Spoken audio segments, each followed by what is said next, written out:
Welcome, friends, to the Confused Breakfast, the podcast where we hit pause on the chaos of today and rewind to a simpler time when it wasn't about convenience, it was about the experience. Remember the magic about a Friday night trip to the video rental store? Yeah. Wandering the aisles, making the big decision of what movie was coming home with you. We're all part of the last generation that knows the joy of the search, the snap of the plastic clamshell, and we're here to revisit the movies that shaped and defined our childhoods. My name is Mike Schulte. Joining me, as always, two dudes who taught me that hostility is like a psychic boomerang. Sean Pryor and AJ Venz, how the heck are ya? Pretty great, man. Pretty great. Pretty ducktastic. Ah, I got him. Starting off with some of the best puns around. Best puns in the duck industry. I'm glad our well, not really. Our second foray, I think, into the Marvel universe is this. You're glad this is the one we're doing? I'm glad this is it. Well, A maybe nice reminder for people at home how they really kicked it off. Well, my dudes, on today's episode, we dive deep into a cult classic. In what has to be a record for this podcast, this movie was nominated for 9 Razzie Awards, including Worst Film of the Entire Decade. This movie single-handedly killed the career of the writer and got the head of Universal Pictures fired. The lowest grossing Marvel movie of all time until 2008. But this movie cemented Leah Thompson's hotness in stone. A ripoff of Ghostbusters? We'll talk about it. We're, of course, talking about 1986's Howard the Duck. Well, dang it. Ladies and gentlemen, it's time for another nostalgic journey to the past with The Confused Breakfast. Sit back, relax, and enjoy wherever you are in the world. Take it away, boys. Well, if you're new to this podcast, it is Make You Cry July. We have a movie that will most likely make you cry due to how bad it is, but we're going to find out. We're going to be reviewing Howard the Duck scene by scene with a modern eye, but we like to talk about it nostalgically first. Sean, tell us the first time you never saw Howard the Duck. Go for it. Correct. Move on. All right. I also have a guess that AJ has never seen Howard the Duck. Look, here's the thing. My brother Ray would talk about this movie all the time as if it was something to behold. And because he would do that, I never saw the movie either. You're right. I never saw it. Damn. I think it's pretty rare that all three of us have never seen it. It's maybe only happened once or twice, I think, on this. And yeah. I very specifically remember walking the aisles of the video store and seeing it and going, never going to see that. I've seen so many reviews of this movie, but I've never seen the movie. Sean, I haven't even, up until my first watch of this a couple days ago, I didn't even know the premise of this. I didn't care enough at all to even go, well, I'm kind of curious. What is that movie about? I remember seeing the cover and going, no thanks. I'll never watch that movie. Yep.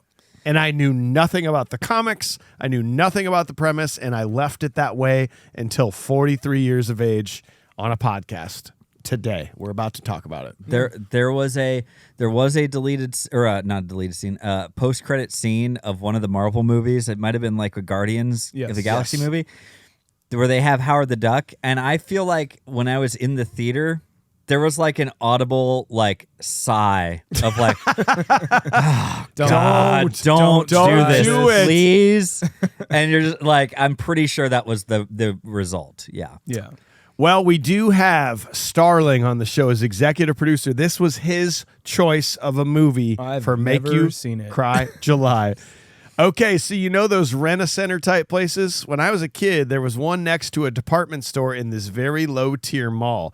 I'd wander in there just to gawk at the giant box TVs that probably weighed close to 1,000 pounds each. And for some reason, Howard the Duck was always playing on all of them. It was just Howard on a loop on every screen constantly. Eventually, I wore my parents down and got to rent it for real. And the thing that stuck in my brain, those duck boobies in the Play Duck magazine. Unforgettable. And honestly, historically accurate as someone who had already come across a Playboy hidden in our family barn. I don't think I loved the movie back then. Even as a kid, I think I knew it was kind of messy, but I was also a child who was deeply into anything supernatural or even close to having powers. So honestly, it probably landed as a solid 7.5 in my childhood rating system. So he's all by himself. So we're a 7.5 as a group here, guys. And nostalgically, of any movie we've done, that's going to tie it with Big, Hook, and American Graffiti and Tombstone. That's how Starling feels nostalgically about how we felt about those movies. Kind of Wow. funny. American Graffiti's in there. Just saying, bro. Yeah. Unfortunately, Was there the duck in American Graffiti? Yeah, remember it? Yep. Okay. Also, Starling, you watched or looked at duck porn? yeah, you did duck porn, Starling? No, you did. Play duck? That was it. That was his? He found a play duck? Okay. Yeah, cool. All right. Cool. Well, we're going to strip away the nostalgia that we don't have, guys. We're going to watch this movie for the exact first time in our lives. We're going to do some modern day ratings. So Sean's got to start us off. We got to learn the important details of the movie. What do you got? That means we can be in the illustrious group of YouTubers who are first time watching. Who legitimately actually have first time watched it? Yeah, Yeah, because none of them do. This is my first time seeing Dumb and Dumber. Howard the Duck you can rent on Amazon for $3.99. Produced by Gloria Katz and George Lucas. Written by Gloria Katz and Willard Hayek. Music by John Barry. He also did Goldfinger, Thunderball, Octopussy, Out of Africa, and Dances with Wolves. Thanks, man. Yeah. Why'd you have to say it like that? Say what? Edited by Michael Chandler and Sidney Walensky. Cinematography by Richard Klein. He did Soylent Green, King Kong, the 70s version. The Fury, Body Heat, and Double Impact. Wow. Nice. Yeah, directed by Willard Hayek. He did Best Defense and the masterpiece, Messiah of Evil. Legitimately one of the creepiest 70s horror movies out there. Him and his wife, Gloria Katz, wrote and directed that movie. Really cool. Check it out. Cast: Leah Thompson, Jeffrey Jones, Tim Robbins, Ed Gale, Chip Zien, Tim Rose, Paul Guilfoyle, Tommy Swerdlow, Richard Edson, and David Paymer. Why'd you say it like that? They're all, that's their names. Say it like what? I don't have that name. I'll get it. Howard the Duck's journey to the big screen, surprisingly, or perhaps not surprisingly, starts with George Lucas. Just look at it whichever way you want. While Lucas was shooting American Graffiti, he would visit a comic book shop and fell in love with comics all over again, then and there. After American Graffiti was released, Lucas would again visit a comic shop, only to see the particular comic flying off the shelves, that being Howard the Duck. Ooh, we should make a movie out of it. George Lucas loved the mix of adventure, action, noir, and comedy of the comic and thought it would be a great as a movie. Oh. you know, George Lucas has obviously hit on a lot of things, but he's whiffed on a lot of things too.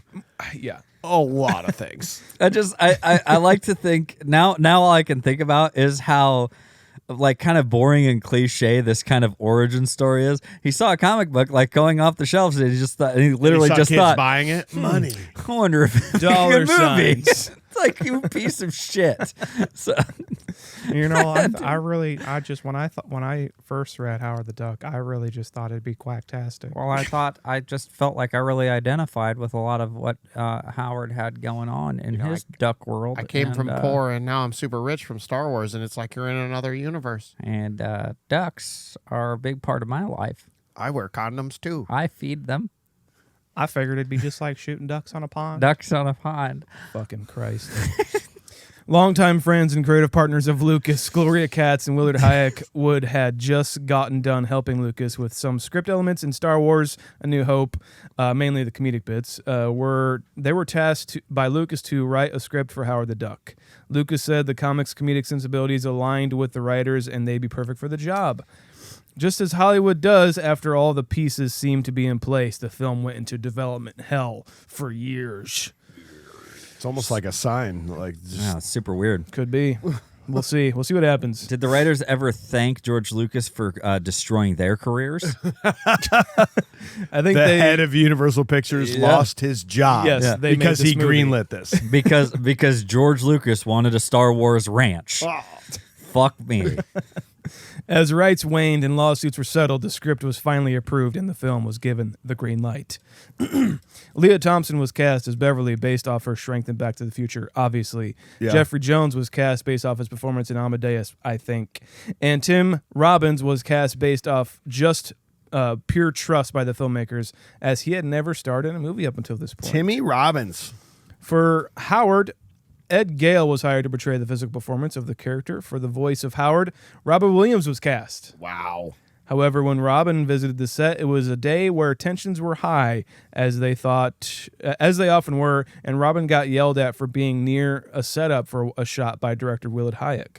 Hayek thought he was someone else and not the actor he hired to portray Howard's voice. Robin then asked a crew member, "Is this how things are on this set?" And the crew member responded, "Actually, it's one of the good days today." Yep. Yeah, you say no. You move on at that point. Robin said life is too short to work with people like that, so he backed out to do Life is Good definitely too Morning short. Vietnam. Thank God. Chip Zien was cast instead to do the voice. Production was a bit troubling with all of the effects, and especially the 6 months the post-production had to complete the film and the very weird marketing campaign the film had. The production wanted to keep Howard's look under wraps and didn't show the character's face at all during its press run. Adding to the confusion with parents in whether this movie is for kids or not, the movie teamed with Budweiser for some reason and had its ads showing Howard's hand holding a can of beer. For interviews, people would ask the director how they shot Howard, obviously a little person, but the director and other crew would insist on talking about Howard as if he was real. It's really annoying. Like, you watch interviews and you're like, oh yeah, no, Howard just showed up on set and he was really professional. And it's like, guys, it's cute and all, but shut the fuck up, please. No, it's Sean. No, it's strike the first part of your thing and just say, shut the fuck up. Shut the fuck up. Howard the Duck was released on August 1st, 1986, and on a budget of $45 million. The film made $16 million at the box office, making it a giant bomb. And aside from random cameos in various Marvel properties, it seems as if this is the only Howard the Duck movie we will ever see for now. Thank you, God. All right, thanks, AJ. We're gonna go to AJ to the Sean. AJ, do you got ratings and reviews from critics and fans? I bet it turned out pretty good. Yeah, dude, we got it on the Duckometer. Nope. Sorry, H. The tomato duck. You had one shot, man. You literally, our fans are sitting there waiting for the soundbite, and they're not gonna get it. The 'cause of tomato. what you just did. Everyone now is dumber. Everyone, if they haven't turned it off yet, that was it.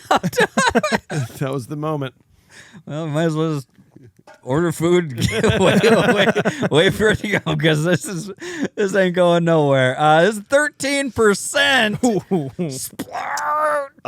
Of the 230 movies we have done, that is the 6th lowest rating of any movie. Maximum Overdrive is slightly better per That's the right. critics.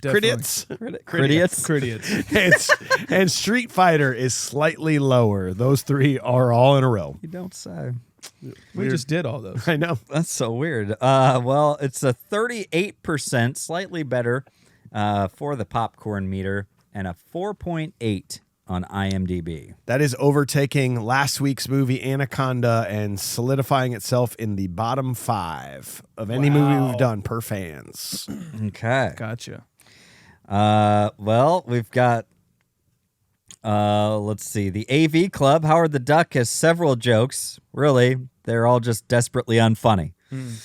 TV Guide magazine said there are a couple of mildly amusing moments, but overall, Howard the Duck is a monumental waste of time. Don't waste your time. I'm just waiting for the first pun. It's got to be in here. They have to have done it. No? I don't know, man. I don't think they did. So This is a serious job. yeah, it's a real serious job. Okay. Howard the Duck begins as a mild satire about a duck who fell to earth, but midway through, the star is upstaged by horrifying demons and dazzling light shows. And that was the New York Times, 50 out of 100. The best review out there is from Empire, Kim Newman. Howard the Duck manages to be 2 or 3 types of funny. As a crazy comedy, it has some good risque, sick jokes to go along with its messy slapstick and bland rock music. As a monster movie, It has an outstanding performance from Jeffrey Jones as a scientist cum monster. Yep. Okay, and an astonishingly repulsive dark overlord of the universe shows up for the exciting climax. Hooray. We'll move on. We'll see if we can find some puns for Sean. Good Lord, said somebody. Said Brian237. Hey, all right. That's for you. I like that guy. It was in 1998. George Lucas was the executive producer on this mess. What was he thinking? I missed Howard when he hit theaters 12 years ago, and boy, was that one of the smartest moves I ever made. I'm not very familiar with Howard the Duck comic strip, but it had to be better than the movie. And the ad line for the film, "Trapped in a World He Never Made." What in the world is that supposed to mean? Bad acting, bad story, bad characters. Cool effects, though. Bad idea. Howard, go home. No sequels, please. It's very fair. This person gave it an 8 out of 10. B&W 2, 1999, said, cute. I just recently watched this film, and it's not nearly as bad as the hype suggests. In fact, it's a rather sweet romance between an alien duck and a surprisingly mellow punk rocker, Leah Thompson. There are flaws, of course. The plot meanders, and Tim Robbins is annoying, and not in a funny way. However, Jeffrey Jones is marvelous once he becomes possessed by the dark overlords. And the rapport between Bev and her ducky is well done. Ugh. It's not as good as Steve Gerber's bitterly satiric comic book series of the 70s, but then that's not to be expected. Gotcha. Another person, I'll just say this really fast. Do not see this film, period. Ever. Period. 1 out of 10. This is possibly the worst film I have ever seen.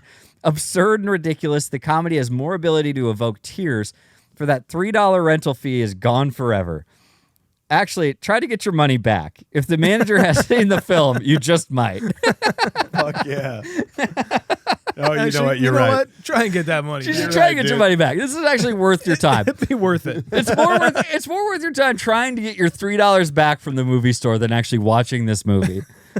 Spend your hour and a half doing that instead. Yes. There you go. Okay. That's a better way of saying don't ever watch this movie. I like that. Yeah. That's way better. It kind of is. And he at least knows the rules. He's like, I'll give it a 1 because 0's not allowed. Exactly. And I don't have to say that I would give it a 0. You understand that 1 is the lowest, and I'm giving it the lowest. One is that it exists. 1 is a 0. Yeah. 1 is a 0. So 1 is a 0. How am I not myself? Ooh, 1 is a 0. how am I not myself? How am I not myself? How am I not myself? Oh my God. Profound. Guys, we had an entry into the Little Lebowski Urban Achievers. Gleamer 926 said, I don't know where to begin this review, so I guess I'll just start with start the way the movie did. Duck boobs. The movie shot straight out of the gate with duck boobs. George Lucas didn't even give Howard nipples when the police stripped him later on, but was adamant to show nipples on 2 sets of duck boobs before showing the title of the movie. You're a weird guy, George. Weird guy, George. You're a weird guy, George. Now that I got that out of the way, Howard the Duck is a movie that stuck with me throughout my life because my parents had the VHS. As a kid, I remember the first half was entertaining. Then Dr. Jennings changed into Dark Overlords and tongue-punched the cigarette lighter port in the truck. That's when the movie turned into a fever dream and freaked the shit out of me. I'm pretty sure I just did that to my son Harrison, too. He watched some of this movie, and that is the worst thing ever. When he takes over for us for the show, whenever our children do, he's gonna be like, yeah, when my dad first showed me Howard the Duck, freaked me out as a Freaked kid. me the fuck out. You do realize that I thought when you ducks do were have gonna be the a kids, bigger deal when I was Yeah. you have to think about that. Like, clearly there are those random moments where Yep. you think about being 6 and seeing like a clip of something and thinking about it for the rest of your life. Yeah. You just did that. I think I just did that to Harrison. which is actually kind of awesome. It's kind of So good for you. I'm just Also, glad like- I could have an impact. Yeah. You know? You're doing good. Thanks, man. Doing good, man. Thanks, man. AJ showed Howard the Duck to his fucking kid. Fucking crazy. What a dude. psycho. Honestly, don't know what I could think of him now. What a fucking piece of shit. Go on, man. Gleamer went on to say, watching this movie as an adult, I enjoyed it a lot more with a greater appreciation for the witty humor and adult jokes that went way over my head as a kid. This movie has charm and was clever for the most part, but some of the dialogue and acting completely missed the mark. He had a modern rating in here, 5.7. We've got some punchables. We got some good stuff coming through, too. All right. Directly support the show, get tons of bonus perks, maybe even get your review read on air, just like Gleamer. Patreon.com/confusedbreakfast. That's what you can do. Sick. You could always listen to these sponsors here real quick. Oh, yeah. I'm sure there's got some stuff. Yeah, there's got to be something right here. Well, boys, it finally happened after years of reviewing cinematic masterpieces, cult classics, and nostalgic bangers. We finally arrived at a movie that asked the eternal question, what the fuck just happened? We've all made questionable decisions, but none of those compare to the cosmic mistake made by the scientists in this movie. 1 second, they're aiming a space laser into the unknown. The next, they've abducted a horny and annoying duck from an alternate universe and forced him upon us for an unbearable 1 hour and 51 minutes. Now we, the Confused Breakfast, must journey into this feathered fever dream with open minds because the fair fans of this podcast deserve an unbiased scene-by-scene breakdown. So fluff up your chest feathers, crank that Cherry Bomb soundtrack, and get ready to witness interspecies tension, space lasers, dark overlords, and the most uncomfortable almost love scene in cinematic history. Here we go. God damn. So scene one. Howard the Duck lives in a parallel universe much like ours, except everyone is a humanoid duck. One night, as he relaxes in his apartment, a mysterious cosmic force violently pulls him from his armchair, launching him through space and into a dimensional wormhole. Howard crash lands in Cleveland, Ohio, where he quickly runs afoul of street thugs. Using his martial arts skills dubbed Quack Fu, he saves a woman named Beverly. Can I start? You may.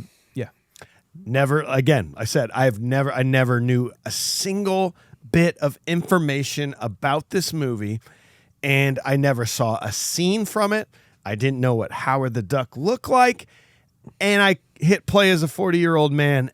Guys, I cannot believe what this movie turned out to be. If you would have read me that scene, like what happens in this first bit, I would have been like, "There's no way that's a movie." There's no way that's a movie. And in fact, as this starts, I'm like, I'm going to turn this off and just call in sick today. If this is I thought it was going to stay in the duck world and everyone was going to be ducks. Yeah. And Leah Thompson would have a voice as a duck. And thank God they at least moved to Earth with humanoids, or else I would have turned it off. I kind of want to see the documentary or like movie about someone watching this movie and immediately hating it right off the bat, like maybe kind of you right off the bat, immediately, of just like I just want to see them watch. I want to watch them watch this movie and just be like, and everything that happens, just like, oh, play duck, fuck you. Just see, like gets sucked through the walls. Fuck you. You mean he gets ducked through the walls? Yeah. Abducted. They missed that one. They fucking missed it. They missed that one. He got abducted into an alternate universe. He did, and they fucking didn't even say it.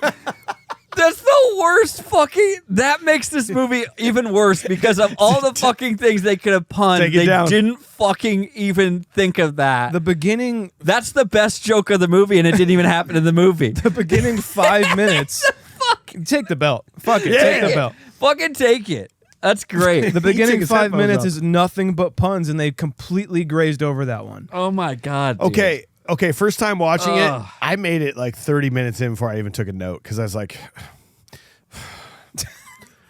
I just wrote them all down. Like, was there a poster that said "Breeders of the Lost Stork"? But this is where it's interesting, Sean. My second watch, I much more greatly appreciated the duck world and all the things they had in there. I tried to write down as many as I could. W.C. Fowles and Mae Nest in My Little Chickadee, Breeders of the Lost Stork, Indiana Duck, the new hero from the creators of Beaks and Fowl Wars, Rolling Egg Magazine, Splash Dance was probably my favorite. Splash Dance is good. And then he had a Blooming Ducks card and a Mallard card, and he was from Marshington, D.C. Marshington, D.C. And on his license, instead of date of birth, it said date of hatch. Like, I'm okay with it. I'm okay with this. I think they put some work into that. I think they spent way more time just developing duck puns for the duck world than they did actually writing the rest of the movie. I 100% agree with you. This was the fun part, and they got like all this dopamine out on all this duck puns. They're like, man, damn it, now we have to write the rest of the movie. Fuck. It's like we don't even get to stay here. We can't do any duck puns. Yeah, it's like, how the fuck are we supposed to do duck puns? Dude, they're living in one big duck pun, and that's it. And then we get sucked out of it, literally. Are you glad that we're sucked out of it, or did you just want to live in Duck World? I wanted to see more of it develop, kind of, but then at the same time, I'm like, yeah, what would we have done here? Well, and we don't even know anything. I tried to make a list of who is Howard the Duck in his world. The only things I got was that he has a girlfriend named Michelle, but he also has a side piece named Wendy, because Wendy leaves the voicemail. Michelle sent the postcard. Wendy left the voicemail. I miss your bill pressed against mine. Nice. He just started a new job. His dad is like a weed farmer. They kept showing that picture of like a hippie duck with weed everywhere. I don't know, man. He just got a new job as a copywriter, ad copywriter. Yep. So he just kind of got this new job. But he was also in a band called Howard and the Heartbreakers. So are we assuming this is Tom Petty? Yeah. Like Howard the Duck is Tom Petty in the duck world? I guess, but like Tom Petty's still going. Well, maybe in our world. Maybe that's the problem. Different. Is like it would be like if Tom Petty got sent to Duck World before he had a chance to start his band. Yeah. Good duck is hard to find. Sorry, that's good. And also, what is he just extra horny, or is that just how all the ducks are in Duck World? This motherfucker, this is a PG movie. Yeah, this fucker's looking at play ducks, and we're seeing duck boobs everywhere, and there's duck tits, which is totally fine to show, I guess. Yeah. And even like when he gets to the DMV later, he like wants to eat ass. He wants to eat the ass of the lady that's trying to place him in a job. I think it was more or less to play on the duck bites, rather than him actually wanting to eat that. He was eating that old lady's ass. But I like where your head's at. So no, I just don't get. Actually, I could say that about anything for this movie. I don't get it. So I don't get it. I'm not going to leave it right there. It's fine. I mean, like you're right. We see duck tits through a magazine, and then he gets sucked through the walls, and we see real duck tits. We see 2 pairs of duck tits within 30 seconds in a PG movie where I'm just like, fine. I'm all about like seeing weird shit I've never seen before, but is this this is where I'm like, is this a kids movie or not? Yeah, it's definitely not a kids movie, and I think that's where this movie fucked up. Is they took like what should have probably been a kids movie with like a hero, like we love this duck, he's so great.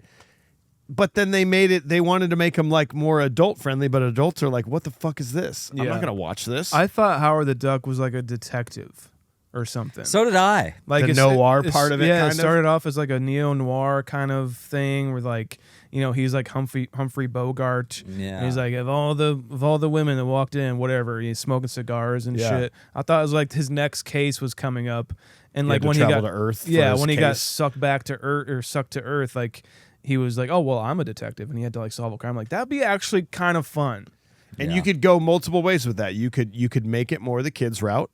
Like we're rooting for the duck, man. Or you could make it very adult, but like you could take this whole story and just get rid of the duck and make this a human being. Yeah. And this could be an adult movie. Sure. Like kind of a trippy, like, dude, what would it be like if you like left your universe for another universe?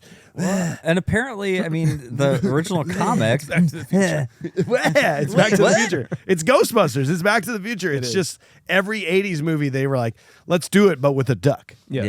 Yeah. Well, and that's kind of the way the comic books is Howard the Duck was a much like racier comedy style. And I think maybe even fourth wall breaking to a degree. Don't quote me on that, but like definitely more like racy comedy and like adult humor. It was not a kid friendly comic book. Which I'm down with for sure. Yeah, they could have definitely Go like in, let lean them into it. Let Beverly and the duck fuck. Like, go for it. Yeah. Lean into it. Yeah, Go. yeah. Well, show us what that duck. Show dick us what looks that's like. I You want to know? see it. Aren't they like the corkscrew ones? Yeah. Is that Well, what- you saw the size of that little condom there. Like, True. It was also shaped like an egg, so they have egg-shaped dicks. So, are they covered in feathers? We're not there yet. Oh, sorry. I got a whole can't thing I wait want to to talk get there, about. though, I know. Mike. Let's let the audience wait for that because I got a lot of stuff I want to talk about. All right. With, Okay. We'll with wait on the condoms. duck dicks. What I do want to talk about is Leah Thompson. Yeah, man. Yeah, man. Yeah. Corkscrews. Dude, my note was like, fuck yeah, Leah Thompson in a band. Like, this is believable, dude. Like, she looks, we talk shit sometimes about people lip syncing. I'm like, she's doing it. Apparently, she actually did all the singing. Like, that's actually her. She sounds good. And the rest of the people in the band singing for Cherry Bomb. And she said that she still has the Les Paul, like the Cherry Bomb Les Paul that she still has in The her Les house. Paul or the SG? It said Les Paul. Fuck, okay. So Either way, cool. She might not know. She's a girl. She probably doesn't know. Oh, yeah, types of totally. girls. She's a girl. Totally. She doesn't know. She doesn't know the type She doesn't know the guitar. body of a guitar. She thinks it's just cool. She didn't know it was an Epiphone or a Gibson or not. Yeah, totally. I love Cherry Bomb. I love Leah Thompson. I don't know if she's ever looked better, guys. Kind of catchy tunes, too. Yeah. They're not bad. They're not bad. They're not bad. playing behind some barbed wire, though. I mean, Yeah, you don't yeah. want to be at that club. No. The Dude, the way that the 80s just drastically over-dramatized punks. dude. You know what I mean? Like it's almost like Return of the Living Dead style, where they throw so much trash at these punks, Yeah. and just say that's your costume. Yeah, You know what I mean? Like, and just the hair is just like no one ever wore their hair like that. yeah. It's like I don't know what bottom of like these back alleys they thought they were drawing inspiration from, but it's just not like I don't think I've ever seen anything like that in my life. At any point in my life. I mean, like it's like Terminator, where like one of the dudes with Bill Paxton had like a tire mark on his fucking face. No one Like, ever what did do we that. do? No one does that. No one does this. Unless he actually got run over with a fucking And even truck. then, he'd probably be dead. Yeah. Even then, he tried to wash it off. I mean, he's a crust Dude, punk. you got a tire mark on your you face. got some man. schmutz on you. You got some. You know what? Don't worry about it. You're right, man. Leah Thompson in this fucking rocks. And I think you're right. Where every time she was on screen, I was just like, oh my god, yeah, buddy. And she seems to understand the assignment in this movie. I think she gets what's going on here. Yeah. because she's Yes. she's very over the top. I love her animations. She seems to understand that she's in a really bad movie with a duck, with a little person in a duck costume, and she's falling in love with him. And she's like, whatever. Like, we're just gonna play it up. It's like, I guess this is what I'm doing. Is that the character? Cool. I'll go do that then. I get to write some songs for it. Yeah. Sing in a band. Cool, man. Yeah. Called Cherry Bomb. Let's go. So she is great in this, but does that mean her character is like maybe one of the dumbest fucking people on the planet? Yeah. Her character Just saying. is really bad. Like anyone else, and a lot of people, other people in this movie, react the proper way to seeing a humanoid duck. Holy That's a fuck! duck, man. Jesus That's a duck. Christ. The guy on the bus. Yes, exactly. But Leah, He's an but- alien duck. You know what he He's a really duck. is? He's a horny duck. He's a horny duck. But she is just like, well, cool, I guess. You also did kung fu and called it duck fu, and I'm just supposed to Quack fu. quack foo. Sorry, fuck me, right? Because there's a difference. Duck me, right? Oh, they're totally different styles. Yeah, those are different. All right. Yeah, you know what? Duck you. Yeah, you're right. I deserve that. Piece of shit. Okay, take it easy. I'm sorry. You know, but no, I just like she's just like her character just must be like one of the like dumbest people, because then takes this thing back. Maybe this thing will just turn and eat you. You don't. Yeah. No matter what, you do not take a talking duck who's not even charming back to your house to spend the night with you. Yeah. She's desperate, more desperate than he is. He is. It's like, maybe he's got money. Jeez. Maybe he could be my new manager And like someday. this fight too, and yeah, it is kind of my problem with like how cool she comes off as on screen, but how like helpless not femme fatale, but like we have to save the girl in the movie type that she becomes, because she in this fight she looks like she's handling herself just fine, and then Howard comes in and is like, no, I got it. It's like she was on top of that dude about to crush his face in. Yeah. You know, and I wish they would have kind of kept going with that, other than making her more of a tool later on, where all these movies do that, you know, because I don't know, she was like maybe the one redeeming fact about this movie. Yeah. And even the music choices, other than the cherry bomb stuff, I really didn't like the theme for Howard the There's Duck. something going on with this theme that sounds like another movie. Does. And I it's can't put played it up. way too many times. Yeah. But even there's a really terrible song here when he's in the rain, and apparently Thomas Dolby wrote it. It's like that song where it's just a very cheesy 80s song, and it sounds like they're making up the words as they go. It's like, you ever been standing in the rain in a place you don't know and nobody loves you, so you back out and you fluff up your coat, and then somebody looks at you and you hope they'll take you home. It's like it's just, she's kind of cute. Maybe she'll have some duck sex with you later. that's what it sounds like to me. It's a terrible song when she's like, well, see you later, and she starts to walk away, and he's like, Oh, okay. Like, it doesn't make any fucking sense. There's nothing to be made sense out of this movie. No. Like, at any point up to this point, like we're just like, oh, yeah, there was a fight, and then the duck, and then they went their separate ways. Why'd they go their separate ways? Oh, I don't know, but they did, and they'll get back together. Great, I guess. I don't fucking care.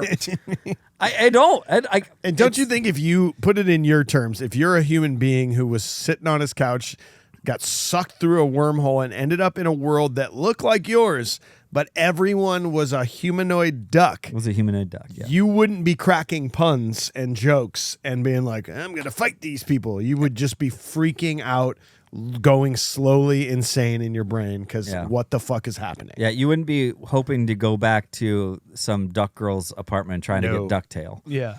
You just, I'm like, you know what? You got a cool personality, but I just don't think it's I don't know how. We really vibe, but like in like the completely platonic. Anatomically, I don't see how anything could even work. And she's like, what about these? And you're like, duck tits. Those are dope. Those are kind of dope. Those are some You want to come on back? awesome duck tits. You All got right, fine. I'll go back for a little bit. We'll give it a shot. All right, sick. All right, sick, man. So scene 2, Beverly takes Howard in for the night and introduces him the next day to Phil Blumbird, a supposed scientist who might help Howard return home. Phil turns out just to be a lab assistant, leaving Howard disillusioned. He tries to settle into Earth life and lands a job at a sleazy spa, but the job doesn't last long due to poor treatment. Howard returns to Beverly and catches a performance by her band Cherry Bomb. When the band's sleazy manager insults them, Howard steps in and beats him up, winning the respect of Beverly and her bandmates. Also, the betrayal of the sympathetic main character that helps out our other main character, that being Howard the Duck, takes them to their pad, and this being Hollywood is just like, oh, sorry about the state of my enormous studio apartment. There's just so much. The rent's scarves. cheap. That's why it looks so shitty. Exactly. It looks awesome. Did you just say, oh, I'm sorry about all the scarves everywhere? There's always scarves everywhere. Sorry about the scarves. It's like there's fucking shitty Burger King wrappers. No, it's all just clothes. Who cares? All my money goes to my massive fucking apartment. I can only afford Burger King every now and again. It's just like, and all my scarves. My scarf budget is just run dry. It is a little funny though that she doesn't know how to treat him. She's like, "Do you want some milk in a bowl or something like milk in a bowl?" And then he of course just sucks as a character. He's like, "I would never drink milk from a bowl. You got a beer." How about a beer? Yeah. It's like if this was a guy, some dude like with like zero game whatsoever. I'll have a beer. Can I smoke my cigars inside? It's just like no, you can't. My scarves. What you do is you're in love with this woman. You go, "Yeah, sure, I'll take some milk and drink it from this bowl." Yeah. Whatever you want. Yes. Can the bowl Don't friend zone me, please. be your belly button? It's like, that's what you say. I think that's how you do it nowadays. I don't know how they Tinder. do it. How they do it on Quack Planet. What's it? It doesn't matter. Okay. Yeah. I don't know how they do it on Quack Planet, but just the sight of a loose condom That's not in a wrapper. Yeah. disgusted me. Yeah. Why is it not wrapped up? Why is it Why in did- your wallet not wrapped They up? couldn't have put it like, instead of it being like the square package, they could have just made it like an egg shape. What? There's got to be a Trojan, Yeah. a duck pun, Yeah. somewhere. Why did your wrapper not have a wrapper? Yeah. It'd be Mallard Magnum. That'd be Yes, there that's you go. what it'd be. Perfect.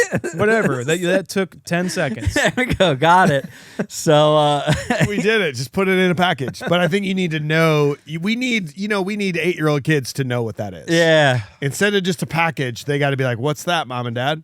So that thing's got How, dude? If that thing's got wallet lint all over If it. I ever met a girl for the first time and I passed out and my wallet opened and she found a condom in it, she wouldn't go, "Oh, Mike." Oh, Mike. She'd be like, "Get the fuck out of here." What the hell? like, This ugh. Is this used? Yeah, You wrap exactly. it back up. Oh, You wrap God. it back up. Yeah, I wash it out and I put it back in my wallet when Yeah. I'm done. Yeah. It's all right. Ooh, here's a prop. I want the duck condom. You want prop. the Yeah. you want the egg condom? I would like the egg condom. Yeah. See if it Wowzers. fits. Jesus. Try it out. I just got another one of those chills. Gleamer wants the $1 bill from Howard's wallet. That's what he would like Okay. because it's got. I didn't pause it on that, but there's George some. Washington. There's George Quackington. Quacking, Yeah. Goodness. George Waterfowl. George Waterfowl. There you go. Yeah, whatever. George man. Go ahead. It's George Marshington. Yes. I wrote down at Blooming Ducks that I was done with the puns. Okay, cool. Blooming cool. That you're like, No, we're I'm good. done with this. I'm not going to pay attention or add any lip service to anything after this moment. Damn. What do I a feather. Just a feather. Yeah. One of the feathers. And it could be like, oh, is that Forrest Gump? No. No. Howard the Duck. Howard the Duck. Oh. Yeah. Maybe I'm that. leaving Maybe now. that's where the feather came from. In Oh. Forrest There's actually Gump. only one feather prop that Hollywood has, and it's from Howard It's the that Duck. one. Yep. Okay. Yep. Forrest Duck. That's the name of the movie over there. Yep. You know what? I want the. I don't even know. I You just don't- want some. I want something from his Duck World. That's what I want. No. I want the picture. I want the thing of his dad or The weed farmer. The weed farmer Yeah. Okay. thing. Yeah. That would look cool on the wall. Yeah. Like, I'll just take that. It's fine. Gleamer also had a porn parody named Howard the Cuck. Nice. Nice. How hard the fuck? How How about it, guys? I'd watch that. How great though. I know people will talk negatively about Tim Robbins in this, and as the movie goes on, it is too much and not great. Yeah. And surprising that he acted again and became as good of an actor as he is. But the first couple scenes with Tim Robbins are pretty great. I like how over the top he is. I like how over the top he is. I can't do him doing the duck voice. That is immediately, in fact, I believe that's Gleamer's punchable face. Yes. Okay. When he is doing the duck voice, it's a punchable face. Okay. I I would agree with you. I have one later. Okay, we'll do one later. Can we just say that like him doing that to Howard is the equivalent of like seeing like an Irish person and just being like, "Oh, me lucky charm," like that kind of shit, or like doing an Asian accent to an Asian person, or like a hard Mexican accent to a Mexican person. How dare Just you like, 2020 this movie? Dude, How I'm just fucking saying, dare you? I'm just saying it's pretty like I didn't say it wasn't funny, but I just said It's It's cultural appropriation, but yeah, it's funny. I mean, come on. Well, the fact that he's still saying the same words, but just with a Yeah, like that's stupid. yeah, it's really stupid. I want a loop of him doing that, and I want to post it on the internet because I really want to. I think it's a torture method. Yeah. Just that on a loop, him doing the duck voice on a loop. I'd end it all if I had to endure that. Yeah. Guys, this is the person that brought us one of the greatest performances of all time and the #1 IMDb rated movie. Yep. I'm For thinking, years. I don't know what to think now. Shawshank Redemption. I don't even know if that's going to Tim hold Robbins. It's actually concerning that that this is Tim Robbins and that this was his first role. This is Slightly it. concerning. This is it. I mean, now granted, he also went on and did his role in The Pick of Destiny, which was both funny and disturbing. Yes. But like, this is a far cry. It can be tough. I mean, everything from the hair to even the outfits and then that duck accent. Yeah, it's pretty rough, man. It's pretty rough. And again, this is a PG movie, definitely geared towards kids. What is the point of this? Him getting a job at a sex hotel spa where it's there. It's one slip away from an R rating. Like, I mean, it's that close to it. And that's where he goes to work. And where is this place? And can I visit? Like, I have so many questions. It's just the choice of Can I visit? It's son of a bitch. Deliberately having these choices of like the overtly sexual nature of Howard and It didn't need to be the there. situations that they put him in. I'm just like, yeah, it doesn't need to be here. Like I'm so at odds with it because I'm like, why? But also, are you trying to be like transgressive, like the comic strip kind of is? I don't know. None of us no one read the comic books. Like, no one knows what these comic books are. We don't care. Like, just make it not like this, or go all the way. Yeah, they have one toe in and one toe out. Yeah, they're like foot in. And that's the big thing. One webbed foot in and one webbed foot out. One flipper in, one. God damn it. So, God damn you. I think that's the overarching theme of miss on this movie is one foot in, 1 foot out. They won't commit to either side of this being kind of like a campy, fun comedy vibe, and then or an adult style humor. Just run with that, and then later on we even get to another like even more sci-fi horror.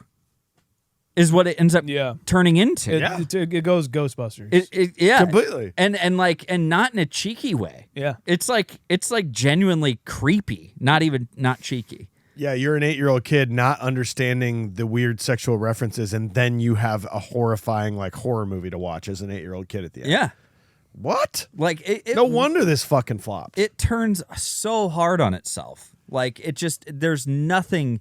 It doesn't give itself a minute to breathe in one aspect or another. It just doesn't. But then there's like, same. They're like watching commercials on TV or something, and it's like a newscast about duck hunters.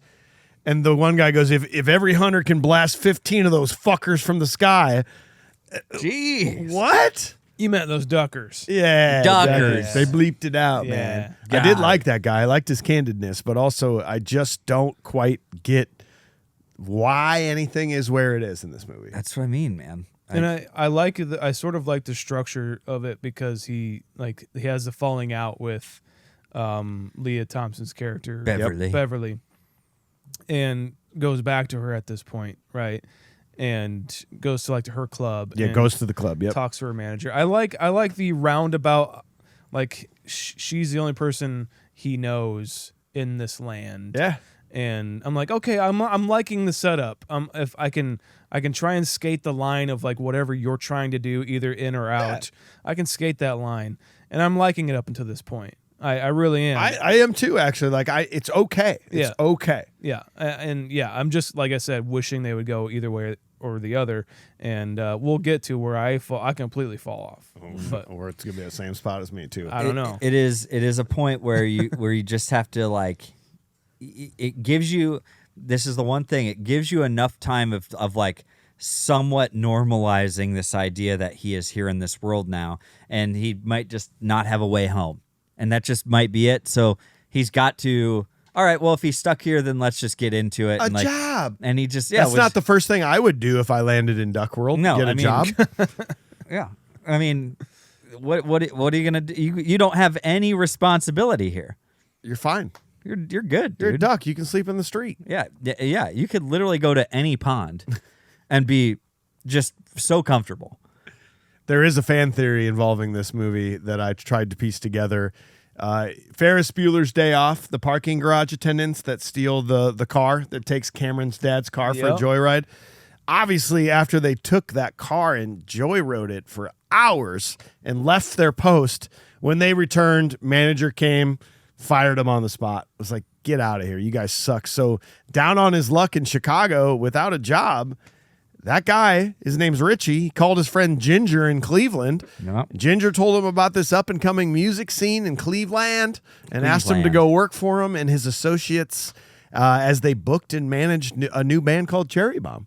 It's clear as day. That's Richie. Richie was in Ferris Bueller. He just made a lucrative business decision and went and moved down to Cleveland. He's like, hey, come and dedicate to the music that we've been working on. You know, we've been trying to do this music management thing, man. You just got to get to Cleveland. Get to Cleveland, and we will start this thing up. Quit being a wisecracker and come to Cleveland. Yeah. You quackers. Fucking crackers. This club treats their artists really well. Yeah. They got a nice green room. I mean, like a really nice green room, a dressing room, drinks, like whatever. A protected stage, big protected stage. That stage is huge. For a stage that looks horrifying, they treat their artists really well. Yeah. I mean, apparently pay really well unless you have an asshole manager. Well, it's not the club's fault. The club paid them well. Yeah. Then the manager kept all the money. He pocketed it. I'm going to use it as bait for sweet Beverly to come up. Yeah. Beverly's gonna sit on my face. Yeah, sit on my face. I'll give you $1. and then we'll have sex. Yeah. After the face sitting. Yeah. I don't like that voice. I need that Like, Here's his first mistake. Here's face. I don't like that voice at all. Pussy on my face. You don't like it? Stop it. No, I don't. Stop it. I'm not a fan of it, Sean. Duck sauce all over my fucking cock. All right, then no, this is PG, buddy. I'm going hard. I'm going hard. He's going hard P in the G. Well, and if this were R-rated, like this is when you get like gruesome deaths in a quack foo fight. Oh yeah, like you have him fuck some shit up, just like break arms, like yeah, you know? Dude, that's where you go with this. That would have been awesome. It would have been pretty great. And then he goes home and fucks the prom queen. Hell yeah. Let's go. And go for it. That's what we're saying. Just go for it. Just commit. Okay? Or don't. Well. And then do we go back to Beverly's? Right here. Yep. So Beverly makes Howard their new manager, and the two share a flirtatious moment that nearly turns romantic. Phil returns with two real scientists, Dr. Jennings and Larry, who reveal they accidentally brought Howard to Earth while testing a dimensional jumping device. They believe they can send Howard back, so the group travels to the lab. However, the second activation of the machine malfunctions, opening the door for something more sinister to cross over. Jennings is possessed by a creature known as the Dark Overlord, who begins to show signs of destructive psychic powers. So right before this, actually, there was a moment that I really liked from Tim Robbins where he comes in the dressing room and is apparently dating one of the band members. And she's like, Bill. He's like, no sex now. Grab some pizza. Yeah. That's right. I was like, God damn, that's actually That was That's pretty. funny. It was pretty. Philzy, what are you doing? Hey, no sex now. That is a good point. Like there are some fun lines in here. Leah Thompson has a couple later on, like when they're driving and stuff. That like when he starts to show the signs of it, and he's just like, oh my god, it's tearing me up. It's eating my insides. Like, well, we could pull over soon. Like that kind of thing. Like there should be a rest stop coming up. Yep. It's like these are all fun little things. Again, just kind of showing how like kind of dumb she actually is, though. You know, again, the character, and it's very funny, but it's like only somebody completely off her rocker, off her quacker. Nice. Wait, how about that one? Did you like that one, Sean? It was a wise quack.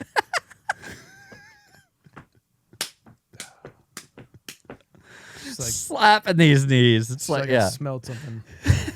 Ooh. he's having a stroke. Yeah. No, but like these little moments of her, like of her going through this, is like it just goes to show like only somebody like you would fall into this and be okay with it. Yep. Completely fine. And she kind of falls into this, right? Listen, if Leah Thompson's asking me if she's wearing She's what she's asking wearing and she's asking me to get in bed to watch David Letterman, Fuck, man. I'm there, man. Asking. She's just asking for it. Oh yeah. She was Dude. assing in this scene for sure. I mean, what do we think here? What's going on? I couldn't believe How it. you I'm guys watching this thinking? going, what? See, and this here's what I'm thinking is they still haven't made this like racy enough to justify this. Yeah. Like of this potentially happening. You know? Yes, I know like he kind of had this like soft soiree into this like brothel that he was apparently working at. I get it, but we're still not there. We're still not to the point that we're going to be able to justify this to anybody who's watching. Yeah. She was straight up gonna fuck a duck. Oh yeah, And I suck gotta a be, duck even. Yeah, I gotta be honest, guys. Like, I kind of bought the relationship. The chemistry is here, but I'm just kind of is. It's like, listen, I wrote this down. I mean, like I say this all the time. Love who you love what you love. Is what this show is kind of about, in my opinion. Is like, if you love Howard the Duck, that's crazy, but that's also interesting to me. Okay, but listen again. The Shape of Water, a Best Picture winner. Actively, someone fucks a fish in that movie. Okay, bestiality.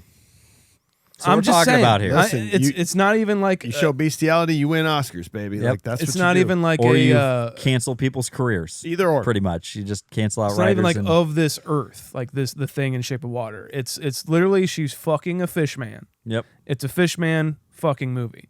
I'm glad you told me that so that I never have to watch that. Well, there you go. I mean, like, it's a Best Picture winner. Like, it won all these Oscars. Guillermo del Toro won Best Director for that movie. I'm still don't just understand it. saying, I like, just- this is just gonna Howard say. the Duck, and like I'm she still was gonna not gonna fuck a watch it. duck, and like you can like it or not, but hey, I don't think she was love who you love. I don't think she was gonna fuck him. I think she understood that he was playing a tough guy. Like, tough guy. I'm like super confident. You think And- as she was taking off her shirt, she was like, "Oh, he's gonna speak up soon." Yeah, I just think because as she starts actually making advances to him, he's like, well, I don't know if I can, you know. I think she was playing that card of being like, I'm gonna joke with him until he cracks, you know. I don't That's know. my guess. Until he what? Just say Quacks. it. Yeah. I don't know if I can get my don't know if I can get my corkscrew up. That's what you're saying. And they've known each other for less than 24 hours, probably. He only spent the 30 minutes he was in her apartment the first night when he fell asleep, then the next day in a bag, barely talking because she had to get him to the lab, and then he spent another 10 minutes in her apartment before Jennings showed up. So like she's not in love with this duck I mean, right now. I've had nights where I'm not in love with that person either, but technically it's of the same species, so Right. See, that kind of works. kind of works. It kind of works. It doesn't work, guys. It does. It's just, it's upset. By the way, it's really funny. These guys just walk into her apartment. The door is open. Oh, why? And okay, whatever. They just walk on in, and then we see like It's midnight on a Tuesday. Yeah. And they're like, we're going to the lab. What? What? I was already, like Sean, I was already kind of at least going, okay, I'm in it for this story. This is a unique story. I see what they're doing here. And then this is where I'm just like, wow, they're going. They almost had a human girl have sex with a duck, and now they're proposing inter universe travel devices with dark overlords. Yeah. And it was just like, wow, No. this is what we're doing. I was watching it, and when this like whole plot line When they get to the lab, when they get to the lab, and they're like, okay, so Stranger now Things. This is the rest of the movie. This is what the rest of the movie is going to be. I'm like, oh, okay. All right. Well, Yeah. I'm not going to be a part of it. See, I got a message on Instagram. yeah, this is where you're like, I hope this is not what's going to continue. Because I didn't know. I thought maybe it was going to be all about him just trying to figure out what happened and being the detective. And how is it? And to be completely honest, how is it that we would much rather have that of like him like getting ingratiated interacting into with humans, into this human world, working weird jobs. That would be funny. It would be super fun. It would be like duck out of water, huh? Duck out of pond. Duck out of pond water. Kind of storytelling. Am I right? Yeah. And thanks, Sean.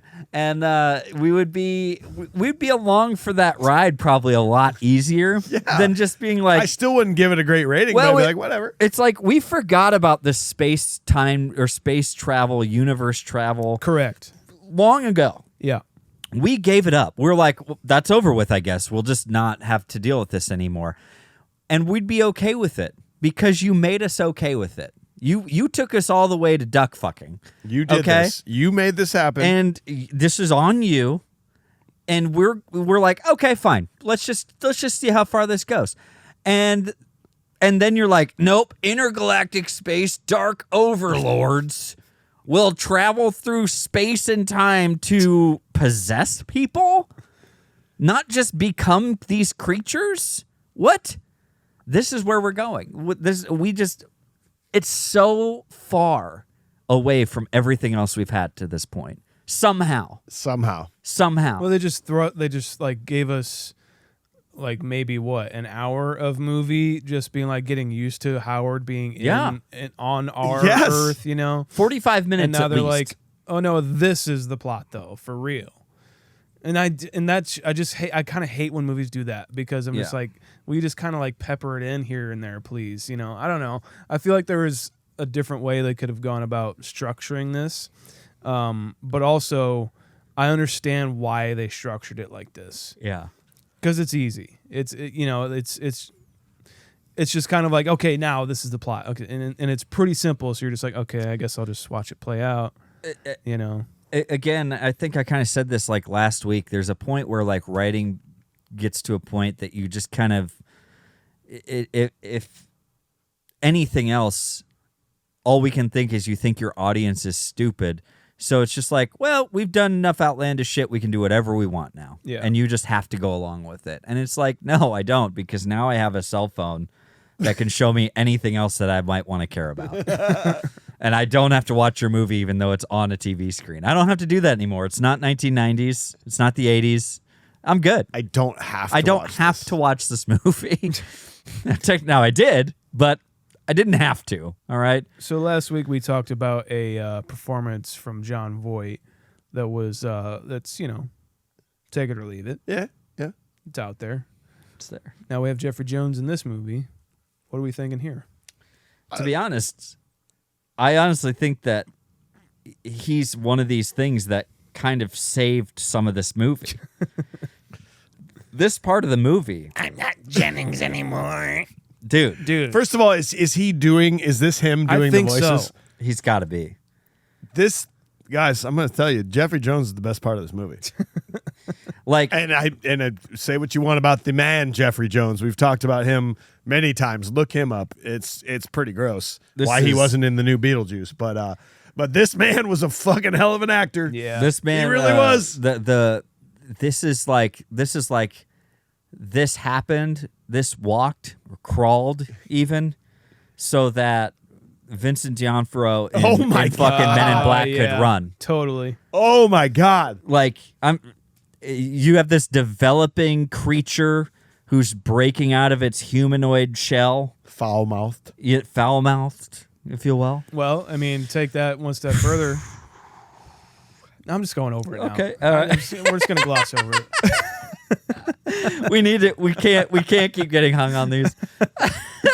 One step further, or like I guess a step back with Rick Moranis and Ghostbusters. Okay. Yeah. Okay. You know, like or his co-star Sigourney Weaver in Yeah. that, like doing kind of that same kind of thing where they have all got this like demon inside them. You know, You've got this dark overlord plucked from his other universe. And he's put inside the body of Jeffrey Jones, who was a complete and total square in this movie, like forgettable character, and now he's becoming the thing I want to watch. Yeah. Like it's like his performance is like visually it's like this train wreck kind of an idea of like I can't look away. Yeah. I want to look away, but I can't look away because I just want to see what kind of the next development of his like stage that he's going through. Because it just gets wilder and wilder as we go on in this movie. he had to have trashed his voice Oh God. doing Oh. this. I mean, try and do it. Like, I'm not Jennings anymore. I'm not Jennings anymore. like even just like the random grunts that he does of like when he's like in fights, he's like, Yeah. like, jeez, man, he's going for it. Yeah. He's He is, great. and at least we've moved into a part of the plot where I'm like, God damn it! But at least like it's entertaining because I'm still in. And the effects are pretty good too. The effects Yeah. are actually great. Wasn't this part of the ILM universe of effects? probably. Yeah. I know Stan Winston did some stuff, and Even then, the sound effects at times sound like Star Wars Yeah. sound effects, and it looks great. Phil Tippett helped out with. He did RoboCop and Starship Troopers. He's the creature at the end. So yeah, there's some good shit in here. Well, let's do scene 4. So after a chaotic dinner encounter involving telekinesis and a near-duck decapitation, the Dark Overlord kidnaps Beverly and flees. Howard teams up with Phil, freeing him from police custody, and together they steal a light aircraft to pursue the villain. Meanwhile, the Dark Overlord takes Beverly back to the lab and prepares to implant another alien entity into her using the Dimension Machine. What's the idea of this joke behind Joe Roma's Cajun sushi? I don't know. Where we're doing Italian mixed with Cajun, Louisiana Southern mixed with Japanese, and it's quite funny. I think it's I don't know if this is like a parlance of the times of like these. Is it restaurants changing over? Like, well, yeah, that and like just a lot of like, oh, they're kind of coming out with like, ooh, Oh, Chinese food. Ooh, Oh, there's a honey. new Chinese food place. Have you ever had sushi? Ooh, have you tried sushi? Like, remember in Breakfast Club when she's got sushi? It's like raw fish, rice. Oh, you're wrapped in right. This seaweed. is the time where sushi. It's like raw what? fish. Oh my god! And it's just like, so okay, just a constant evolution of restaurants coming in and being a thing. You know what I mean? I don't know. It's a kinda funny joke. It's kind of funny. It is. It's Tony Roma's like Joe Roma's Cajun Joe sushi. Joe Roma's Cajun- Roma's telling me it was Italian. Italian at one point. Yeah. And then it switched to Cajun, and then it switched to sushi. and you go in and It's just a diner. it's just cultural appropriation over and over. It's like somebody wallpapered cultural appropriation over cultural appropriation, and it's just layers of wallpaper. It's just so bad. The fucking headbands, like from Karate Kid Yes. looking things, and Who dude, is the waitress? Dude, I tried to look it up. I couldn't find much on it. She was incredible. she was fantastic So good. and super cute. Like I was like, where is this girl? Like I want to see her other work. So Yeah. I looked it up too. No picture on Nothing. IMDb. Nothing. Dude, your kid's costume's so cool. And you, okay. Dad's kind of in his world of his own there, huh? It's Just it doing has the no most right exposition. to be comical. What's happening here is not funny, but they're going for it. Yeah. They're just making Jeffrey Jones make funny jokes and they're not concerned in the slightest at what is happening to Jeffrey Jones. Yeah. They're like, "Oh, Jennings. Well, we got to get away. Uh, Jennings, you're weird now. Oh well. Oh, well. oh, here's a funny joke about how terrified I am of eggs being scrambled. I get it because he's fucking duck. Oh, wait, what? Yeah. When? No, yeah. The whole Oh, time. my The gosh. whole time. It turns out that Whole time, that's huh? like eating. That's like eating an unborn fetus. Oh, turns out. Super good though. Yeah, fuck. Protein, man. Stem cells. All right. Right on, dude. So like this is where scenes like I liked when we got to like the effects heavy parts of these scenes, but this is where the movie when it introduces these scenes, like especially Jeffrey Jones in this part has a super long exposition. Like of him just explaining, like I'm not Jennings anymore. The Dark Overlords and all this shit. Just so you have to know this for the plot. And you don't. this is where the movie kind of takes its time for no reason to do shit. Unless I just got super bored. No, you're correct. I mean, this is where it starts to go. We're having a lot of fun here. Let's just keep doing it.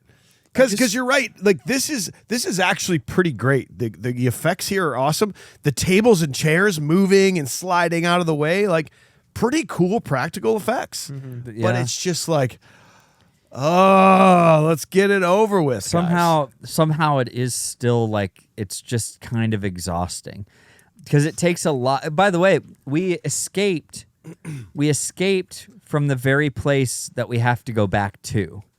Is it? Didn't we? Yeah. Isn't that what happened? No, I don't. Yeah.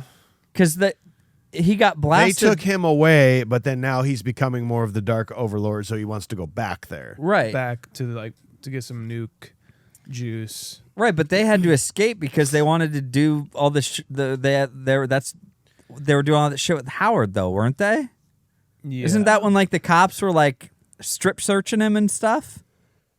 I don't know. And so they had to escape from there. But then they're like, "Well, no, Filzy's back. We have to go back now." Time out. And like when did they decide to start saying Filzy?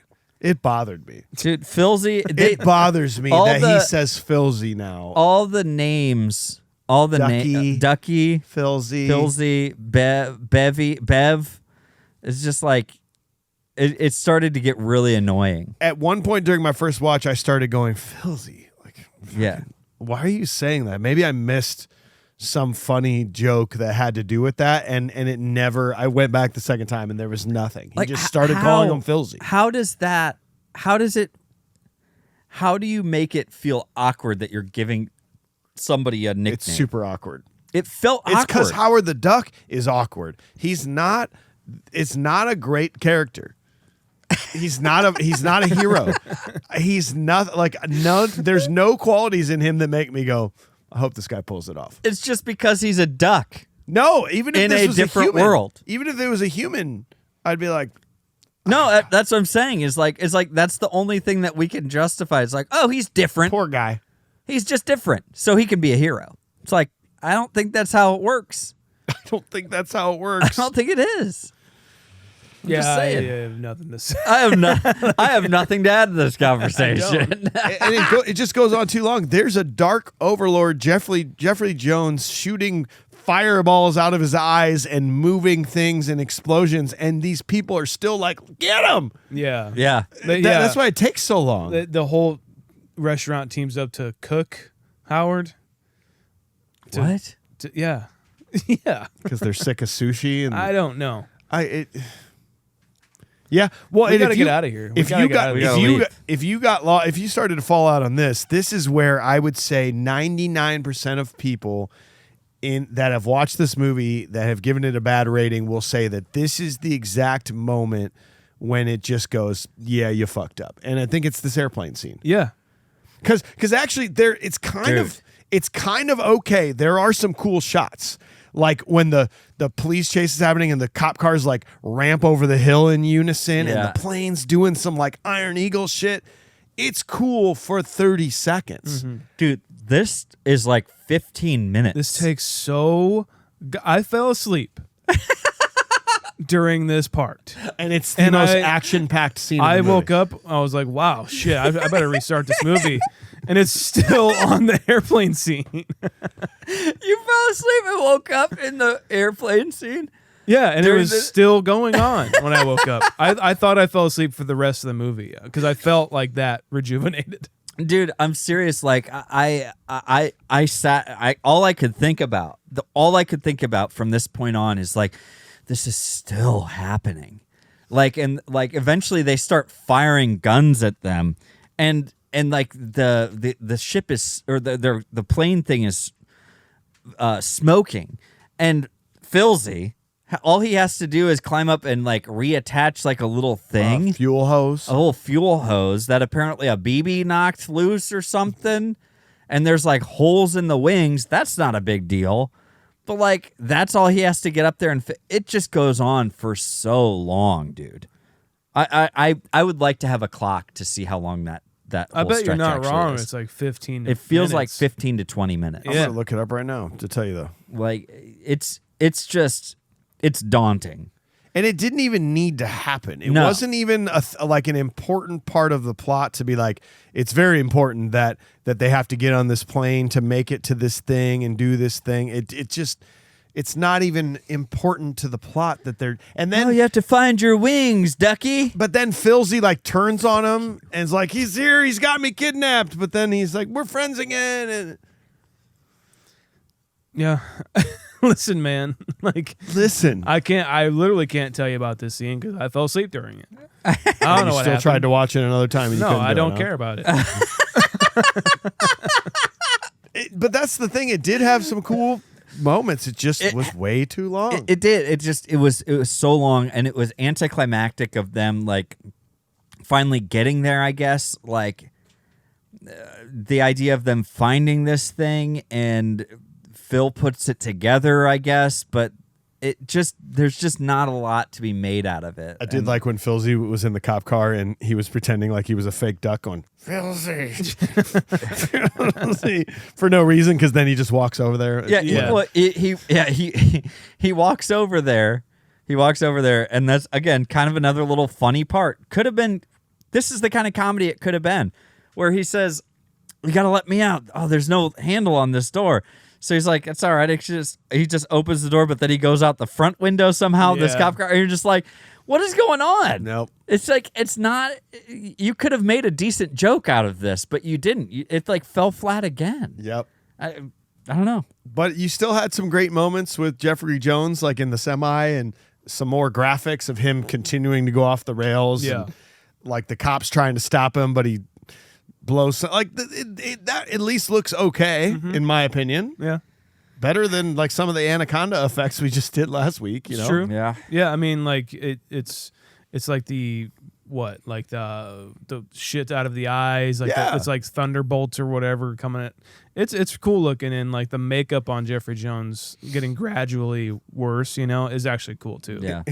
When he's pretending like he's a like a nuclear engineer on the tour. Yeah. I think it's time for some coffee.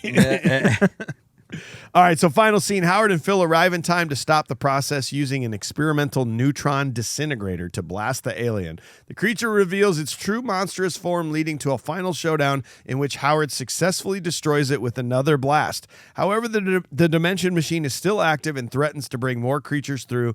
Faced with the difficult choice, Howard decides to destroy the Dimension Machine entirely, knowing it will cut off his only path home. With the portal closed and Earth safe, Howard accepts his fate and chooses to become Beverly's full-time manager lover. Yeah, man. Well, they fuck, dude. So Nice, dude. we get to this place, and the reveal is a giant crab gaper type monster. Yeah. Here's the other thing though, is so he's bringing down these. Does he explain it in some way? Is that why Beverly is like strapped to the table? Because if they bring him down, then it's to possess somebody. Why do they have to be inside of somebody? No, it was some weird explanation about they don't have to be inside of somebody, but they also need to like impregnate a human woman with like their babies or something. Yeah, he was gonna fuck her. He's gonna fuck her. Straight up. So he was gonna do that whole thing like he did to that cigarette outlet. Mm-hmm. He was gonna tongue punch that. Leah Thompson is so undesirable in this movie that she couldn't get a human male, like a rich human male, Right. No. that would treat her well and looks great. That she is forced to either have sex with a duck or an alien overlord. Or alien tongue puncher. She's the most disgusting human. She's disgust. yeah. Yeah. Like Filzy can't even get it. Filzy's like, Doesn't even no, want I don't that. want you. I want one of your bandmates. He didn't even Yeah. look twice at her. No. Nope. Not even twice. Not even twice with those 4 eyes. Nope. And like this is the trope of these movies where she's just tied down the entire time. Help me. And like legs and, look at me. Help. Yeah, I don't know. It's just a little tropey, and the look of the whole big monster overlord thing. I'm like, it's okay. But the problem is that you're It's doing creepy. pretty cool with Jeffrey Jones, Yeah, Yeah. and then you move to the like and it's Yeah. kind of like Again, just stay with Jeffrey Jones I and make agree. him even weirder. His I makeup agree. was awesome. Yeah. he was much creepier than this creature itself. Yes. And honestly, I was literally thinking about like the whole time, like this is on the TV. I mean, Harrison's kind of in and out. Like, to be honest, like he's catching bits and pieces of this. But I think there was a part where he was just like, he was like, this isn't cool. Like, I don't like this. But then I'm like, Jeffrey Jones is way scarier than this like, Yes. creature. And like once that creature showed up, he was okay. You know what I mean? Like he wasn't really having as big of an issue once the creature showed up. And It's just not that creepy. good God, this scene goes on even longer than the fucking Yeah. flight Dude. scene. How like what are we doing here? You got this ray gun And thing. and you shot him, yeah. but then you got to now shoot him again now that he's the overlord. What are you doing? Like you're just driving around. Like they're prolonging this worse than an episode of like Dragon Ball Z, dude. Yeah. It's so bad. Like they are just dragging this out. Like whatever they can put on screen except a resolution, they're doing it. Kamehameha! Yeah! Come back next week as we see the resolution of this. Ah! It's just literally the same scene. And it's just other people standing around. Yep. Fuck, dude. And at this point in any other movie, you have major concern for your main character of like, are they going to make it out of this? And Right. I still didn't care about anybody other than Leah Thompson making it out of this, and I like how he like dies. Howard dies, and I was like, okay, cool, we can move on, right? Nope. Now he gets to play electric guitar. Dude. I'm not Howard anymore. Like he does the fake out thing. I'm like, why the fuck would you do that? Yeah, that's a really fucked up not thing a to do fun- right Yeah. now, Howard. Not at all. In fact, we're done. There it is. Actually, our whole future, there never was one. There never was. This is actually fucked up now. You know, I have a boyfriend. Yeah. the whole thing kind of fucked up. The whole duck thing. Yeah. The whole fuck thing, it's kind of ducked up. Wait, what? Oh yeah, nice. Sean, Jesus, Nice. get out of here. Dude. Cool You piece- fucking puns, You bro. piece of shit. Yeah, the fact that they decide to end this with him playing lead guitar is just like, fuck. He comes out pulling some sort of Marty McFly bullshit. That's exactly what they're doing. you know, and There's even an exact replica of a scene where Filzy's on the phone and then Howard's behind him and then the band is on stage. It's almost the exact recreation of the Chuck, Yeah. duck. It's your cousin. duck. It's your cousin Mallard Fowler.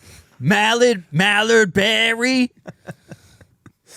You know that new sound you were looking for? Well, listen to this, quacks. There he is. You know that new quack? I'll get it. I'm working it out. They're gonna put after this song goes platinum, they're gonna give him a quack to put on the wall instead of a plaque. This is bad. This is bad, dude. I'm trying to make it entertaining, but I got nothing else to talk about. Everything is great right now. Oh, it's good. What did you think about this becoming a guitar playing concert? The song is kind of catchy. The song's great. I'm sorry, it just is. Like, what's the chorus? I want to look The it up. stand-up drummer. Alicia literally said, it's like when this movie ended, the credits roll. She said, "Well, that movie was awful. That last part was the best part. That was it." It wasn't Hunger City, because Hunger City was the early one. Oh my god, it's gonna go. Howard the Duck.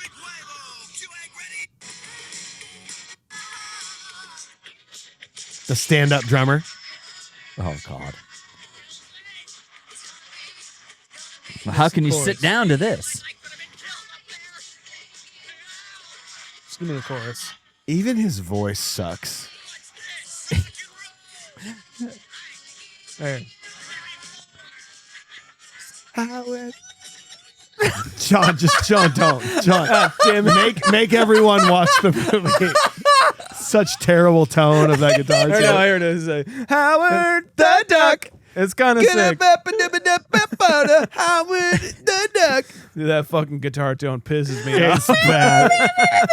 Somehow they made it sound like a duck. They got him a fucking Kramer, off-brand Kramer guitar. Like, what is going on? Guys, we have dissected Howard the Duck with a modern eye. Time to give it a modern day rating. Sean, you've never seen this movie before. Where are you going to put this in the lore of the movies we've done? Liked it up until a certain point, man. I liked the effects. I kind of even liked the direction a little bit.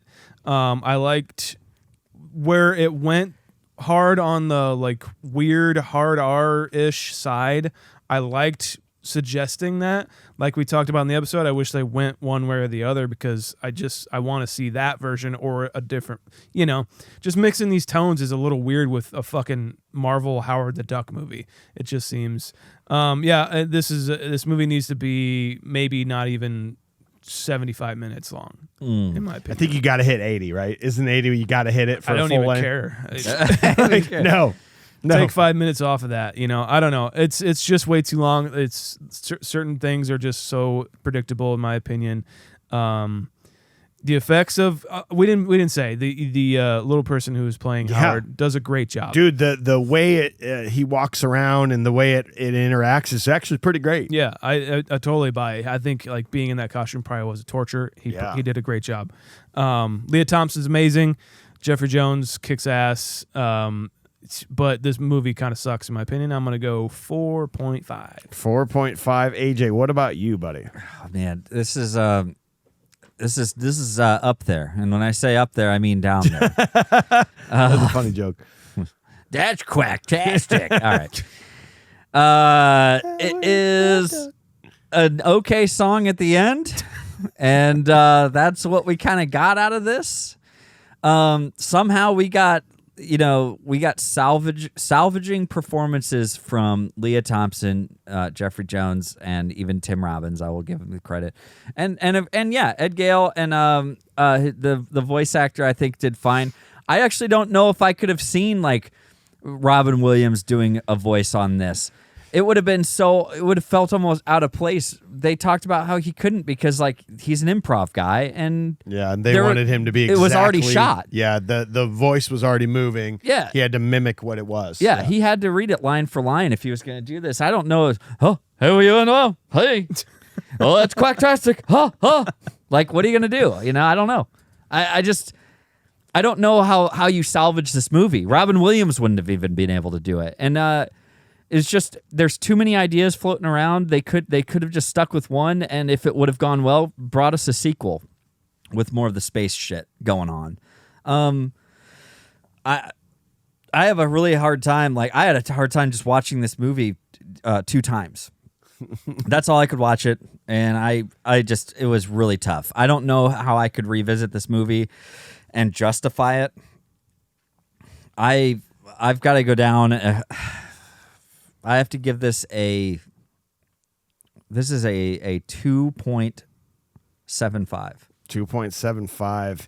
Yeah, I mean we're on this. I mean there is some fun performances here. Jeffrey Jones, Leah Thompson. I props to them for trying to create something unique like this, and the effects are great, but it's just like this is just a swing and a miss, not even close from George Lucas to thinking that this is going to be awesome. Everything they did in this was completely and utterly wrong. It's hard for me to say this because like I hate giving like bad ratings, but man, like this is Super Mario Brothers for me. This is like you fucked up. Who greenlit this and who decided that this finished product is something good? So I'm actually going to go like 2.2. I'm going to throw that just above Super Mario Brothers for me. I'd rather watch Blank Check or Three Ninjas than this. I'm a 3.5, not a 4.5. I was looking to see where I put my bottom ones here. And the problem is, guys, like I think I would actually rather watch Super Mario Brothers than watch Howard the Duck. I think I might too.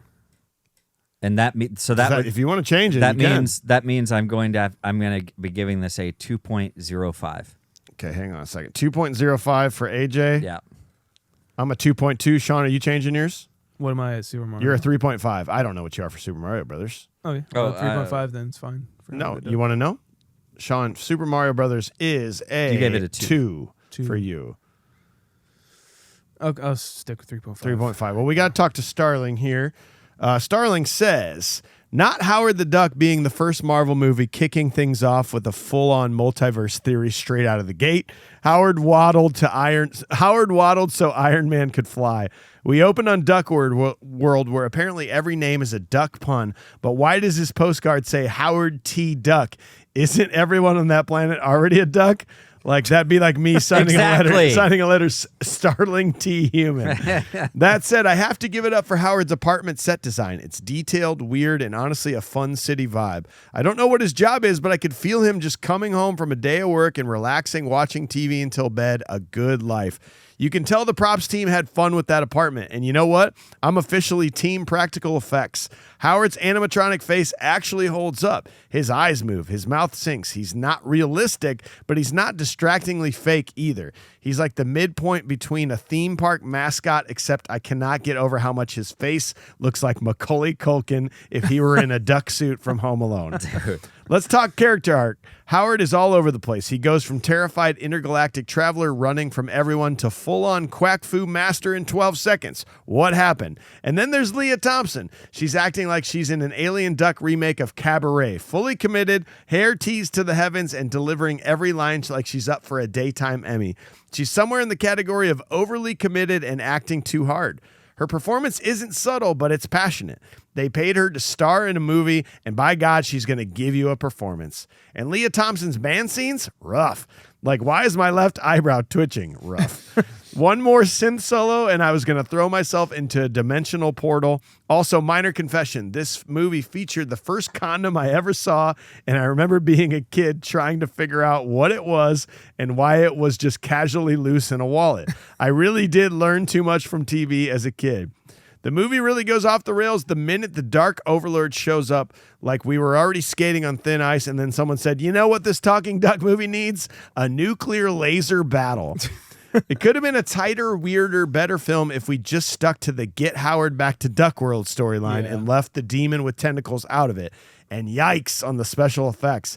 It feels like they spent every cent on Howard's mouth flaps and said, we'll figure out the demon CGI in post. Spoiler alert, they did not. Though, if I'm being honest, how much worse was the monster versus what we saw in the proto-guns in Ghostbusters?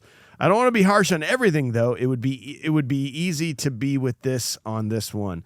And speaking of off-brand, this movie swings wildly from duck tits in Play Duck magazine to corny punchlines like you must have a toolbox because you've got a screw loose.